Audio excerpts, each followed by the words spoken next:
இன்று ஆடி வாசு நாளை முன்னிட்டு புதுக்கோட்டை மாவட்டம் பொன்னமராவதியில் உள்ள செவலூர் பூமிநாதர் கோவிலில் சிறப்பு யாகம் நடைபெற்றது.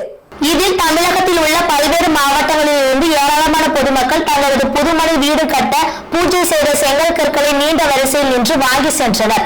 தமிழகத்தில் உள்ள சிவன் ஆலயங்களில் முக்கியமான ஆலயமாகவும் வாஸ்து ஆலயமாகவும் செவலூர் பூமிநாதர் ஆலயம் திகழ்கிறது. இந்த ஆலயத்தில் இன்று ஆடி வாஸ்து நாளை முன்னிட்டு சிறப்பு யாகம் நடைபெற்றது. இந்நிகழ்வில் தமிழகம் முழுவதும் உள்ள பல்வேறு மாவட்டங்களில் இருந்து பல்லாயிரக்கணக்கான பொதுமக்கள் தங்களது புதுமனை வீடு கட்ட சிறப்பு யாகசாலை பூஜையில் கலந்து கொண்டு செங்கல் கற்களை நீண்ட வரிசையில் நின்று வாங்கி சென்றனர். அப்போது கோவில் நிர்வாகிகள் பக்தர்கள் அனைவரும் சிறப்பு வழிபாடு செய்வதற்கு அனைத்து முன்னேற்பாடுகளையும் செய்திருந்தது என்பது குறிப்பிடத்தக்கது.